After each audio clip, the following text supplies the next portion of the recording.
Okay, guys, we're going to go ahead and get started.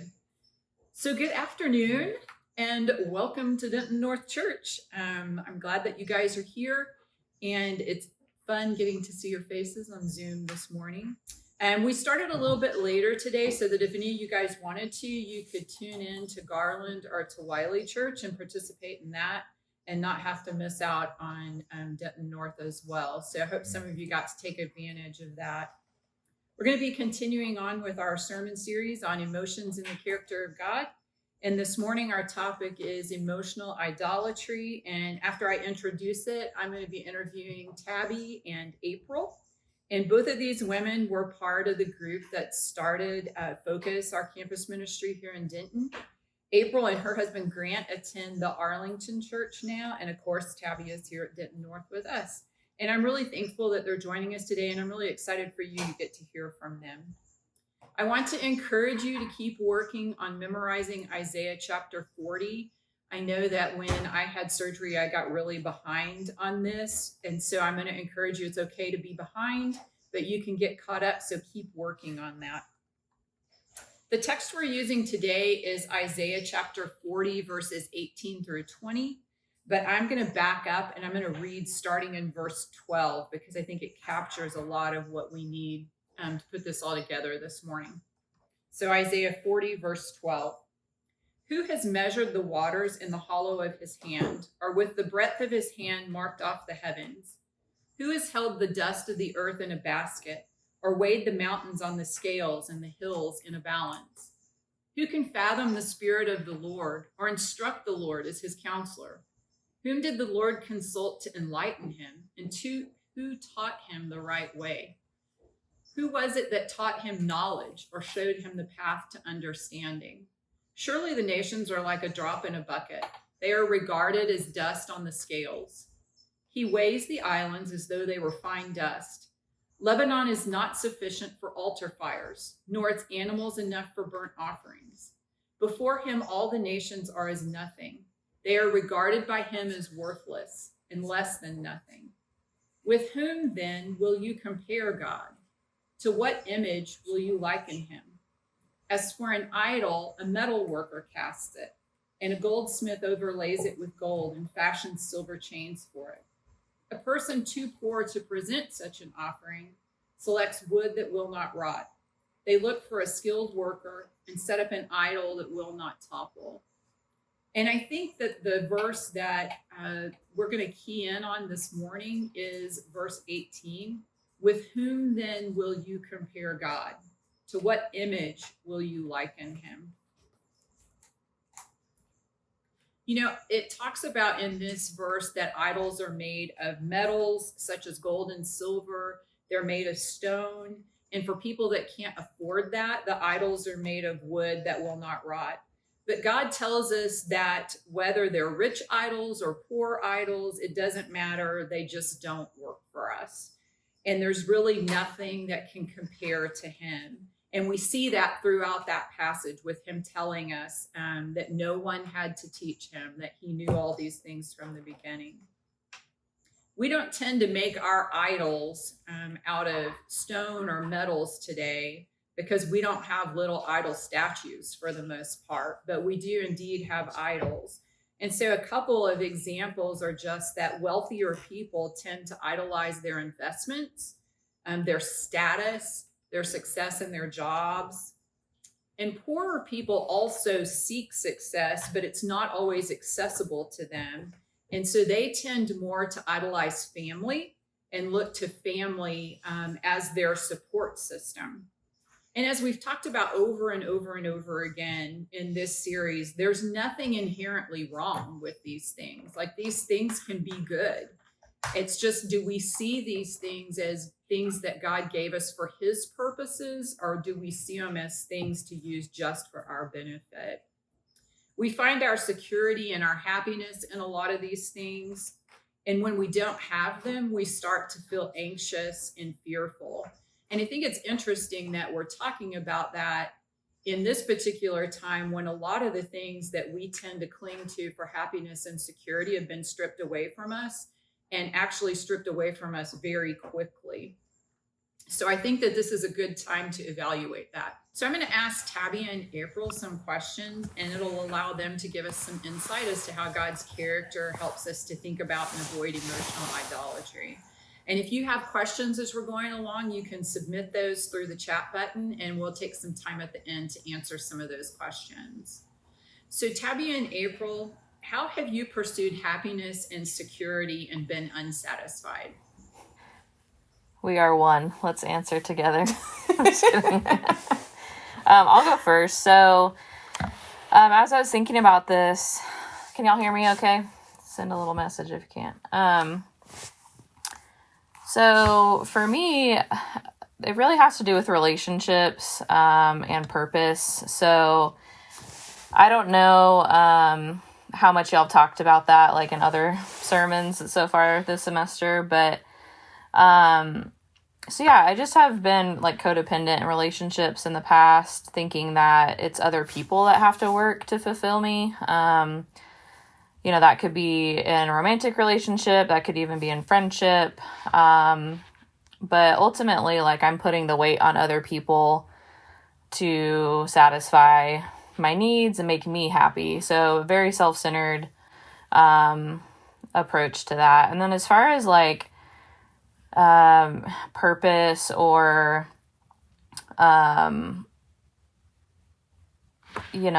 wanting to matter. Like when I was a teacher, I really wanted to make a difference in the kids' lives, and I wanted to like feel like I was making a difference. And with little kids, they're not going to like tell you every day, like, great job, Miss Ashton, like you're doing great. So I just, I wanted even these kids, like when I was teaching, to like really help me feel like I was doing something that mattered, and that I was making a difference. So I definitely have idolized those things over the years and not been satisfied.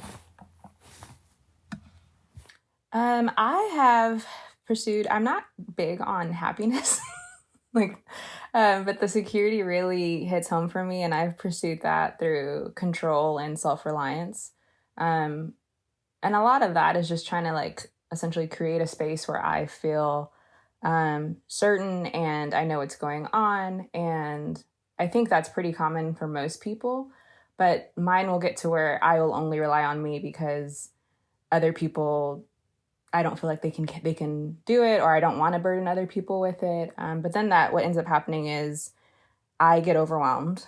I'm not trusting anything with God, and I'm definitely not trusting things with the people around me.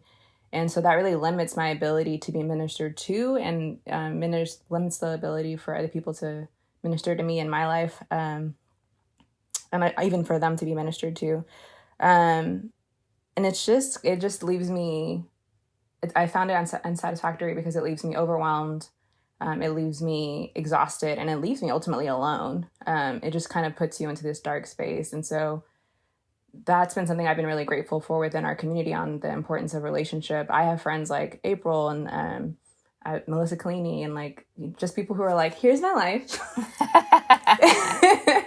And I'm not that way, but having those friendships, I ultimately but I've learned to do that to my best ability, and have been stretched and grown in that. But it is pretty unsatisfying when you try and rely. For me, my idol would essentially be me, like trying to be everything and everything I need, and ultimately not needing God or people. And that's not my goal at all. But that just is, I think, feels safer because it's something I've relied on for so long, and just built the habits to do that. So it's so easy to like, that it's still a struggle. Like I've known this about myself since college, and I'm still constantly reminded by God that like, you're not enough, I'm enough. Him saying he's enough. So that's just definitely, it can leave you in a hard place. Yeah, thanks for sharing those. I know those are really personal things to share, but it's super helpful for us to get to hear that. And the next question is, what cultural practices or advice of pursuing happiness and security need to be acknowledged and dealt with? Tabs, do we just want to like, I'll go and then you go, or Sure. What do you want to do? Okay. So you had mentioned this earlier, Leslie, when it was kind of fuzzy, but like a lot of these things are they're not bad things within themselves, but they become about you. Like, they become about, it's from a selfish point of view. And they can see... April, I'm gonna stop you for a Sure. second. I'm getting comments on here that people aren't hearing the question. So I'm gonna repeat the question again, and then you guys let us know on here if it's an issue of you not being able to hear it. Okay. So the question is, what cultural practices or advice of pursuing happiness and security need to be acknowledged and dealt with? Cool. Okay, go ahead, April. Sure. So yeah, I think like when you're a disciple or like you're trying to follow Jesus, like these things are tied so closely to what Jesus calls us to, but whenever it's about you, it becomes selfish and it's not about God. So they can seem like noble things to like serve people or, really be like constantly giving to others or investing in relationships. But when the motive is, I want to feel loved, I want to feel needed, then that's not about God anymore. And that's not about what he's calling us to do. And I think that he gives us relationships to point us to him. But when we're only looking at those relationships and being fulfilled by those, then we're missing the point of what God has gifted us. And I think like culturally, or like, at least with our generation, it's always about the next thing. It's always about like, getting a new job or having something exciting, like going on a trip, or like we're looking for these temporary, pretty quick fixes to satisfy us. And I think that's really tempting, especially for our generation. Because if we're bored or dissatisfied, we just move on to something else. And I don't think that's always what God is calling us to do. Yeah, I think I have the same point of anything that makes it about you. I think a lot of the times there are a lot of like, if you're on like Instagram or Pinterest or whatever, like wherever they're posting little quotes, it's like, leave the toxic people out if someone around you is bringing negative energy, which all sounds like good wisdom, but ultimately it's about like whoever's not about you needs to leave your life. And I wouldn't say that that's particularly wise.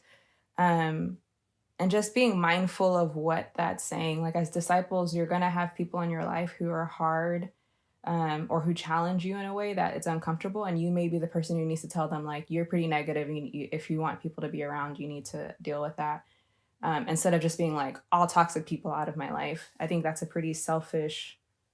can be a pretty selfish view. I am deeply, deeply support boundaries, but I think being mindful of why we choose the things that we choose and why we have the mantras that we have, we need to be mindful of that. And I just feel like a lot of the things that we see out there are pretty selfish in that sense. Another one I had was the idea of like, you deserve to be happy, or that we deserve anything. I think is a dangerous one. And that is a whole nother conversation, but just the idea of like really thinking about, what does happy mean? Jesus came to give us life and life more abundantly. And that is very true, but life doesn't mean that you're comfortable the entire time. Life doesn't mean that you never experience hard or painful things. But it means that you get to experience it with God. And that's a really good life if we choose to do that. I think oftentimes we're just hoping that, and I especially feel that, you think of the prosperity gospel, that whole idea is that eventually you'll get yours, like the struggle will be over. And that is not what Jesus is selling us. That sounds really bad, but Jesus has come to give us a life that is with him, and we buy into this idea of eventually I'll be happy. But if you keep that mindset, it just leaves you really confused, and I think it'll leave you upset with God, because you are completely understanding something that's completely different from what he's telling you he's wanting to give you. It just becomes this thing of like, this is not what I wanted, this is not what I was expecting, instead of what was God wanting for me and for my life. And so it just leaves us all those things. I'm not going to keep repeating myself. I'll stop there. Yeah, and I think that goes back to what Brad talked about last week about scarcity and abundance. And I think it leads into the next question, because I think this next question is really key for um, what causes things to be an idol and to be a something that sucks the life that Jesus has for us from us, and what causes things to be something that he's given us and a gift from him that he really uses to bring life to us. And so that question is, how does pursuing these things as gifts from God rather than as in place of God change their meaning for you? Yeah, I was thinking about that, and I'm like, that just changes everything about how we view this, because like these things aren't like bad within themselves, like we've already said. To belong, to want to belong or have purpose or feel loved or included or seen or sought after, like all of those things like in themselves aren't bad, but when we see it as a gift from God, it just totally removes you from the equation. So it removes pride, it removes ego, like it's undeserved, it's a gift from God. And that really, I think, points us in like our hearts to really worship him and really see him as those things, loving, and he really wants that for us. And an example I wanted to share about like relationships and how like I've looked to like Grant, my husband, to satisfy me or make me happy in an unhealthy way is like within our first like 6 months of being married, probably. I didn't realize how much I bought into this idea, but I didn't feel like we were very close. Like, I'm like, why doesn't he feel like my best friend? Like, why don't we just have this like deep connection or whatever? Like, we're married, like he's my husband, like we should be close. I'm like, why isn't he like Tabby? Or like, why isn't he like these other friends that I have in my life? And when I was getting pretty upset about it and down, and with that comes like weird expectations, like anytime our motives are kind of funky, we start expecting weird things from people. I think the ultimate goal is to be close, like with Grant, and like, yeah, now like 3 years in, I would consider him like, my best friend, but it wasn't going to be this like immediate thing. It's like, I've been best friends with Tabby for like 10 years. So like, why would I expect after a couple of years to have this like really close relationship with Grant just because we had been married for 6 months? And it was putting a lot of pressure on him, and it's not bad to want to be close to your husband, you know what I mean? So it's like it's this weird thing, but the motive was like I had bought into like, this will be really easy, this will be really like deep, like we'll get to know each other really easily, but we're different people, and like with time, like a lot of that growth happens. And so that was just one thing, like when I view it as a gift from God, like Grant is a gift from God, and it's not something that I've deserved or I've earned, like to be married to him, even to be close to him. Like when we think we deserve to be close to someone, it makes it about us, and instead of God like providing something that maybe we need. So that was just one like pretty obvious example of a relationship that like I felt like it should be a certain way and fulfill me a certain way, but it wasn't. And if I changed the way I saw it, that really helped our relationship. Yeah, I think how it changes things for me is just kind of realizing that these things are gifts and not entitlements. It's not kind of what April was saying. It's not something that I'm expected to have, but it's a real blessing when I do get them. And I think that just changes my perspective with my relationship with God and what my expectations are of him and the people around me, and gives me, I think, a more realistic perspective. I don't have a specific example for it, but I think it switches the table around, and instead of expecting the things that I would like that aren't necessarily what's best for me, I'm able to take what God has given me truly as a gift. Okay, and the next question is just a little bit different from that one, but how does pursuing happiness and security as a gift from God change how you think about people? Yeah, and I mean, I kind of shared about this on the last one, but I felt like while thinking about this week, it just changes people from being like a utility in your life. Like it makes them human again. And if we're really seeking to like obey and please God and like follow his commands, that's to really love one another. And I'm not loving someone when I'm using them. Like, I'm using them. When you want to be close or you want to feel a certain way in a friendship or a relationship, like, they're not a person. They're just someone that you use. And while I was journaling about this, I just felt like God was telling me, like, that's really gross. Like, that's just gross. And that's not what he calls us to do with his children and with his people, even with my husband. Like, when I think of him as what can I get from him, that is gross. So that's my answer. I'm on the other side of April. I'm total like self-reliant, like I'm gonna have to be pushed to share my life. And that's one thing that's had to be changed, is that I really have had this view that people are not enough. Like, they can't handle the things that are going on in my life. They don't have the experience. They don't have the perspective, essentially just saying like, God, you can't work through these people. And so something that's really been a blessing is realizing like God works through flawed people, including me. And so seeing him work through me, I'm like, okay, I have no place to say that these other people can't offer anything or can't just simply be there. And just kind of just realizing that flawed people can show up and they can also meet needs you didn't realize you had. And that's the problem with the whole idea of like trying to be controlling or self-reliant, is you only allow what you have made room for. And God has like so much more. And that's something I really benefited from in being in these relationships and being in these friendships, is that, again, I didn't know I had a talking issue. I didn't know that like I wasn't sharing my life. And then I lived with someone who was like, let me tell you all the details.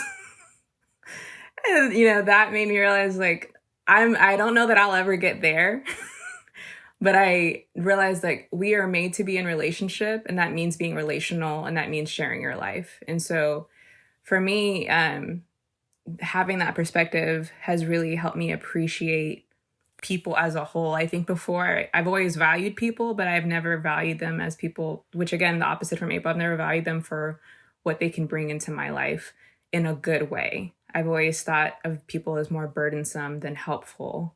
And so that's been something that's kind of clicked and changed within and it's constantly something I think I have to be pretty intentional of thinking that way, because my go-to and my habits are built to just be like, I'll handle it myself, or I'll figure it out on my own. Yeah, I think that this question that God asks about who then will you compare to God is about the fact that he has so much more for us, and that he wants to offer us so much more than the things that we put in his place. And that if we'll just rearrange those a little bit, like we're not putting them in place of God, but we're seeing them as gifts from him that he wants to use, then it can really make a huge difference. I'm going to ask Tabby and April one last question. And while I do that, if you guys have any questions for them, if you'll go ahead and put those in, then we'll let them answer some of those. But the last question I wanted to have them answer is, what are some good questions to ask ourselves to reveal emotional idols that we might have?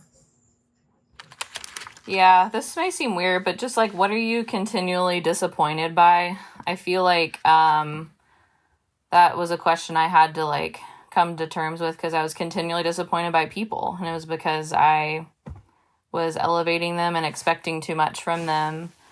So that was one I thought of. And then also in regards to like career and just like life path and like where you're at, like, do you daydream or think of an alternate reality like often? Like, are you just constantly like trying to live this other life in your head?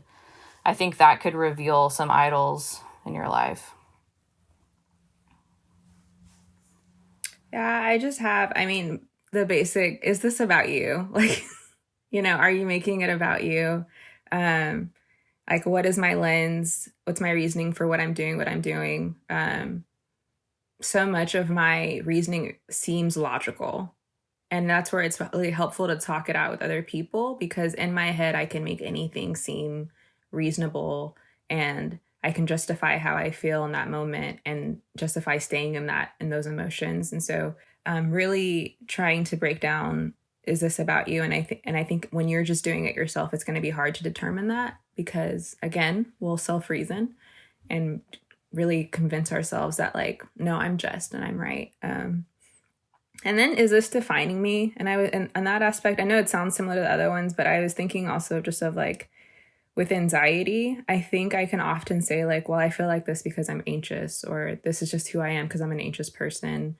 I will, instead of defining myself as, you know, someone who's loved by God, as, you know, my parents' child or a good friend, like I will define myself oftentimes as an anxious person. And so all of my processing goes through that, which obviously I know people can't help, but for the most part, but I think that becomes, in a sense, my own idol, because it becomes what I filter everything through versus, you know, God's truth.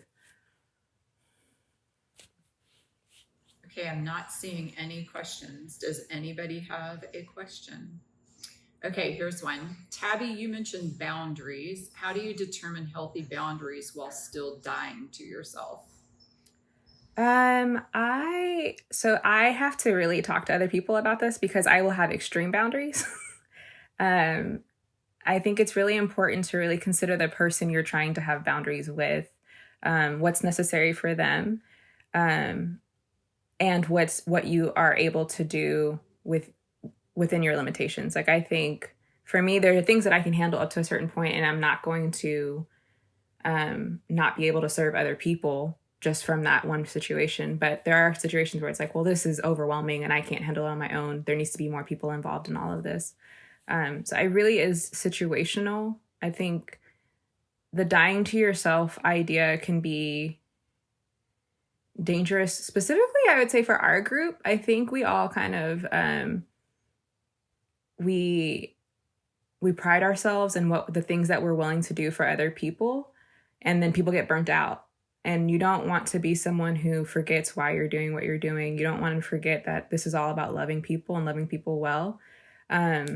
So for me, determining that is dependent on the people I'm obviously trying to minister to, and also making sure that I have other people involved in that thought process, because I will think that I'm a lot more capable of something in a relationship than I really should be embarking on. Where the people around me can tell me like, no, you need to involve other people in this, because, and honestly, in most situations, there should be more than one person in that. But I think making sure those boundaries are for the other person and not just for you, but also having other people who are also looking out to make sure that you are not overloading your plate. That's not a short question, a short answer. So that's where I'm going to stop. Yeah, so if you want to talk to her further, Claudia, then you can contact Tabby and y'all can talk about that some more. I'm kidding, you can. Yes, you absolutely can. I thought of something while she was saying that, and now I can't remember what it was. Maybe it'll come back to me. Okay, yeah, whatever Leslie says, go by that. No. Okay, so we have a couple more. One is I also have a hard time sharing about myself. Tabby, this is in relation to what you said about that. What helped you in becoming better at sharing about yourself? Honestly, my friends. April asked 1,000 questions. And that was good. We also shared a room, so I couldn't leave. Yep. Especially because she started asking me at midnight. And I was like, okay, well, I'm going to go to bed now. So I think it's key to have people. I tell people to ask me. I'm not naturally going to be like, here's what's going on. It's a mental note. I'm like, we were doing this today. I didn't tell 2 of my friends, and I'm pretty sure they would want to know. I told them right before we started. Yeah. I'm just not like, that's not my natural inclination. So I really have to be purposeful and making myself do the uncomfortable thing. And again, kind of thinking from their perspective, like, is this something they would want to know? And then going from there. And so have people tell people like, if you want to know what's going on with me, then you'll need to ask questions, and being willing to answer those questions. And then 2, on your end, you're just going to have to like try to think from their perspective. These people want to know what's going on within my life, even if I don't think it's a big deal, they'll want to know. So I hope that helps. Okay, and then this is for both of you. How do you deal with your emotions without getting too caught up in yourself? That's a hard question. Gosh, I don't know. Sometimes, like, if I'm trying to figure something out, or if my emotions are real or true, or, you know, you kind of go down this path of trying to filter your emotions, right? Or hopefully that's what we're trying to do, and taking certain thoughts captive. But, like, I don't know. Sometimes I just have to stop thinking about myself. Like, I just have to stop thinking. Like, I'll go in circles and I'll, you know, try to dissect something or some relationship or some situation. And I don't know. Sometimes, like, I think we just have to stop. And one time when I was doing some counseling with Al Pickering, like, he had recommended, like, helping people who have, like, similar issues to me. So, like, going and spending time with them and, like, talking about how they're anxious, and, like, teach them the scriptures I had learned to, like, overcome some of that. And I don't know if that totally relates to this question, but it just, like, continues to remove yourself, you know, if you get too deep in your own head. I feel like emotions are really tied to overthinking when they're not good. So that would be my answer. Kind of all over the place, but yeah. Yeah, I just get it out. If I'm feeling a certain way, I literally am like, am I wrong to be feeling this way? So I just get it out. And then if someone else, I also try to talk to people who are going to tell me straightforward. Not like, I don't try to go to people who are going to be like, no, you have every right to be angry or upset. Normally it's going to be people who are like, okay, so what happened? And then they actually want to know the details. And then when it's broken down, it's like, okay, well, it sounds like you were just offended or you were just hurt. And then I will address it from there. But just getting it out is key for me, because I can go in my head for a very long time if I don't get it out. Yeah, I think it's very helpful to go to people that you know are not going to tell you what you want to hear, but what you need to hear, and getting your emotions and getting out of yourself, dealing with that. Well, Tabby and April, thank you so much for joining us this morning. We really appreciate your insight and your vulnerability and sharing with us. And I would just say again, with anybody that you see us interview, you are welcome to have further conversations with them. And if you need help getting in touch with them, you can let me know and I'll help put you in touch with them. I have a couple of announcements before we end for today. The first one is about Spring Hita. And so on our Facebook page, there's been a link posted to register for that. Spring Heat is actually going to take place around the last weekend of April like it normally does, but it's all going to be done online. And so you can register without buying anything right now, but you can also register and buy raffle tickets and buy dollar raffle tickets. So if you would go ahead and do that, that would help them out a lot. And the second thing is they've put up a survey about the live auction, and they need you guys to take that survey as soon as possible so that they can make some decisions. It's been really difficult to transition that event in particular to an online event, and they've done a great job thinking through it. And so I would encourage you to do those things to help them with that. And then next week, I'm going to be preaching on emotions are here today and gone tomorrow. And it's also Easter next Sunday. And so I, for one, really miss getting to be with you guys in person, but also getting to take communion with you. And so if you want to have grape juice and bread next week, then we'll take communion together, and you can just be ready for that. And I wanted to finish today just by giving you guys an encouragement. I know that some of the things that are going on are pretty scary and unsettling and may produce some fear and anxiety. And so I just wanted to give you a reminder. There's a scripture in Habakkuk chapter 3 that has long been one that has been really foundational for me, which I know is really weird, like whose foundational scripture comes from Habakkuk, but yet it does. And this is what it says. This is Habakkuk 3:17 through 19.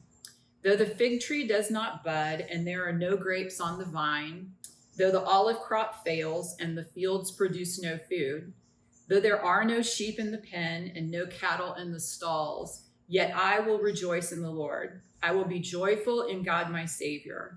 The sovereign Lord is my strength. He makes my feet like the feet of a deer. He enables me to tread on the heights.